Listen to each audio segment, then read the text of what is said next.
Le 14 janvier dernier, Frédéric X a été proclamé roi de Danemark, après l'abdication de sa mère Margrethe II. Une journée historique, sans fausse note. À un détail près, le bracelet que portait le nouveau roi. Un bijou qui n'en finit plus de faire parler et qui pourrait bien chambouler les règles établies de la couronne danoise.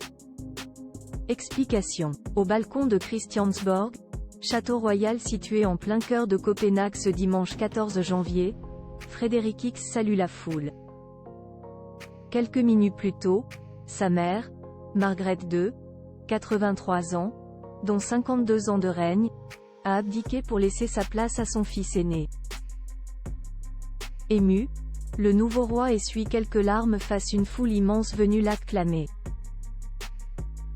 À son poignet droit, discrètement noué sous un gant blanc, un bracelet noir en macramé. Un détail subtil qui n'a pas manqué d'attirer l'attention des commentateurs royaux. Le bijou, traditionnellement fabriqué à partir de perles de bois et de nœuds, est associé au bouddhisme, symbole d'illumination, de paix et de perfection, censé porter chance et fortune à ceux qui le portent. Selon le journal danois BT, il proviendrait de l'entreprise de joaillerie danoise Shambhala Jewels.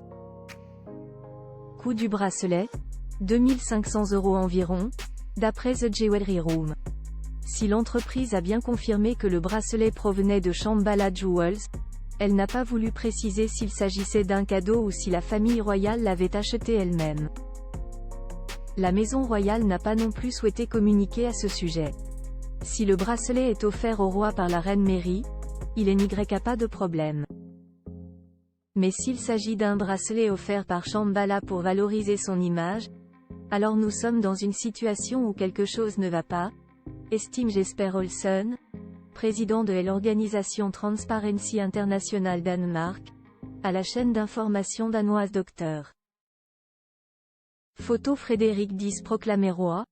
Le Danemark en ébullition pour cette journée historique. Une question brûle alors les lèvres. La famille royale danoise doit-elle déclarer les cadeaux offerts? Au Danemark, il n'existe jusqu'à présent aucune règle l'obligeant à dévoiler les cadeaux reçus. La famille royale a du pouvoir. Et dans tous les contextes où vous exercez une fonction publique, vous ne devriez pas accepter de cadeaux, a averti Jesper Olsen. Selon lui, le fait que des cadeaux coûteux puissent être offerts en secret à la famille royale est un signe inquiétant. Il devrait cesser d'accepter de tels cadeaux, car cela peut être remis en question. Comment se comportent les autres monarchies européennes? Une pratique danoise qui diffère sensiblement des autres monarchies européennes. En Norvège, en Espagne ou encore au Royaume-Uni, la transparence est de rigueur et le protocole très strict. En effet, les maisons royales sont tenues de publier la liste des cadeaux qu'elles reçoivent. Après les soupçons de corruption de Juan Carlos notamment, qui ont gravement entaché la couronne d'Espagne, la maison royale espagnole a par exemple publié une liste de 389 cadeaux reçus par le roi Felipe VI et la reine Laetitia d'Espagne en 2022 comme le révèle magazine Vanitatis. Côté Norvège, les règles sont encore plus drastiques. Les membres de la famille royale doivent refuser les cadeaux provenant des organisations commerciales et divulguer tous les cadeaux de plus de 90 € qui ne proviennent pas de la famille ou des miss dans une liste sur le site web de la famille royale. Davantage de transparence devrait donc devenir la norme pour la couronne danoise. Depuis la polémique suscitée par le bracelet porté par Frédéric X lors de l'accession au trône, et le accent aigu moi de la presse danoise, les lignes semblent être sur le point de bouger.